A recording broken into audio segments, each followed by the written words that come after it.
Welcome to the deep dive. We're jumping straight into week 2 of the Sean Diddy Combs trial today. Specifically, we're looking at the testimony from Danity Kane's Dawn Richard, sometimes known as Richard. Yeah, and trying to understand what her time on the stand really tells us about where this case is heading. Exactly. And, we're piecing this together from courtroom reports because, as you know, there are no cameras, no audio allowed inside. Right.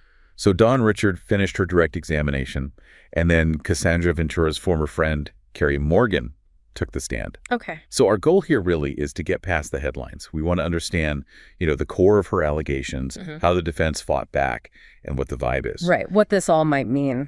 Okay, so direct testimony first. Dawn Richard. What were the main points? Reports said the atmosphere was tense. Yeah, uncomfortable was a word used. She was apparently quite soft-spoken on the stand, which, can often happen when someone's recalling difficult, maybe traumatic events under that kind of pressure. A big part of her testimony was about this incident in 2009. They're calling the egg frying incident. The egg frying incident. Okay, walk us through that. What's the allegation there? So the story goes, Cassie was cooking breakfast. Diddy apparently got angry, maybe about the food, maybe how long it was taking. And Dawn Richard testified she witnessed an assault happen then. Okay. But here's where it gets interesting. The defense, later in cross-examination, really went after this. How so? They focused on whether her memory now matches exactly what she said in her own separate civil lawsuit deposition. Specifically, did she actually see the make contact with Cassie? Or just see him throw it? Small details, but important. That makes total sense for the defense, right? Poke holes in the consistency, create doubt for the jury. Exactly. Any inconsistency, however small it seems, they'll try to blow it up. Did she say anything about Diddy's or Cassie's demeanor during this? Yeah, she mentioned Cassie was very quiet, whereas Diddy was not. And when asked, why the alleged violence happened, she suggested it could be when Cassie tried to speak up for herself. Yeah. Or sometimes, maybe, it just seemed random. Disturbing. Did she name anyone else who might have seen things? Witnesses? She did. She listed several people she claimed witnessed various alleged assaults over time, not just the egg incident. Okay. Harf Pierre, who used to be president of Bad Boy Records. Right. Mia, who worked for Diddy and is apparently expected to testify later. Capricorn Clark also worked for Diddy. And then security guys, Drock and Bonds. So, a list. The prosecution likely trying to show this wasn't isolated, that others saw a pattern. That seems to be the strategy, yeah. Establish a pattern, suggest corroboration is possible. And wasn't there another specific event she described, something at a dinner in 2010? Yes, exactly. He talked about an argument between Cassie and Diddy during, a celebrity dinner. And she claimed... She claimed she actually saw Diddy punch Cassie in the stomach during that argument. Wow. Okay, and witnesses there. Again, she named several of the same people as being present. Repetition. Yeah. Yeah. Harf Pierre, Drock, Keena Harper, who was with Diddy's Dirty Money group Mia again, and Bonds again. And apparently they even showed a photo exhibit of Harf Pierre in court, sort of placing him there. So the prosecution is really trying to build this layer by layer.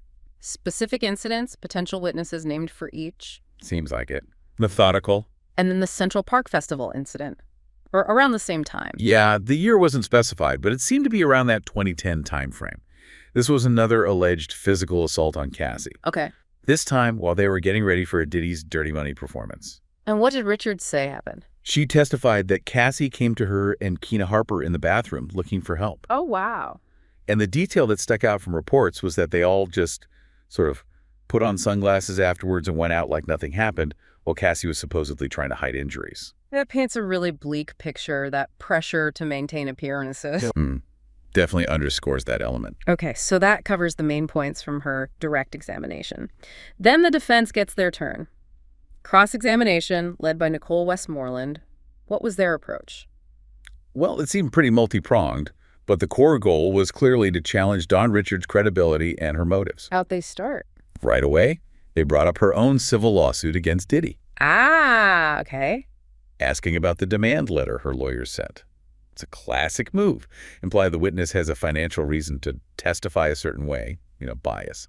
Standard playbook. Yeah. And did they question her interactions with prosecutors? Yeah, they pressed her on how many times she'd spoken with the federal prosecutors. The defense claimed it was at least 8 times. Implying coordination, perhaps? Or coaching, or just trying to suggest she's heavily invested in the prosecution's narrative. Yeah. They also really hammered the egg frying incident again. Right, you mentioned they'd go back to that. How did they approach it in Crosser? Reports described it as really rapid-fire questioning, like boom, boom, boom, trying to pin her down on the absolute specifics. Where were you standing? What did you see exactly? When did Diddy come down? And crucially, that point again, did you see the pan hit her? Really drilling into potential memory gaps or inconsistencies between her statements? Precisely. Trying to make the jury doubt if she remembers it accurately or if the story has maybe changed. And beyond the specifics of the incidents, they also tackled her motivation for her own lawsuit head-on, didn't they? They did. Asked her point blank if her primary motivation was justice or getting paid. That's always an uncomfortable question in these civil suits that run parallel to criminal investigations. It really is. The defense wants to frame it purely as a money grab. She did apparently admit she wanted compensation for her work, which is part of her civil claim. But the timing of her communications with Diddy also came up in 2020, 2021. Yeah, this was interesting. The defense brought up that Don Richard had actually reached out to Diddy and others more recently. About what? About potentially doing a Making the Band reboot. Huh. And she apparently even said she'd prefer to work with Lorianne Gibson as a judge instead of Diddy. How did the defense use that against her? Well, the implication was, if you witnessed all this abuse, and if you felt threatened by him, why would you then reach out years later wanting to work on a project together? I see. Undercutting the narrative that she was consistently afraid or opposed to him. Exactly. It creates a potential contradiction in the jury's mind. They also connected this back to her testimony about a death threat. The one after the egg incident. Yeah, she testified. Diddy said something like, people wind up missing when they question him. Okay. And the defense basically asked, well, if you took that as a death threat back then, why would you feel safe enough to propose working with him again in 2020? So tying it all together, the defense strategy seems to be paint her as unreliable, inconsistent, potentially motivated by money, and acting in ways that contradict her claims of fear. That sums it up pretty well. Reports called the cross-examination brutal. And her response? Her stance, reportedly, was consistent. She was just trying to remember things as best she could. Which is, a common response when facing intense questioning about past events. It sounds incredibly tense. What was the overall vibe in the courtroom during this? Any notes on Diddy's reaction or the jury? The overall tone reported was definitely uncomfortable, tense, especially during that cross-examination. I can imagine. And observers noted Diddy's family wasn't as present during this part of the testimony as they were initially. Interesting. And Diddy himself?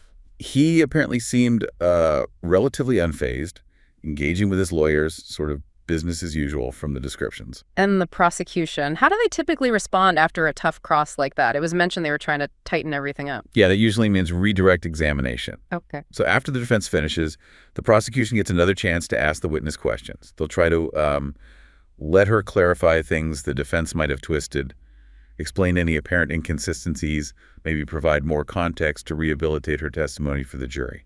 Makes sense. Sort of damage control and clarification. Exactly. We don't have the details of the redirect here, but that's the standard process.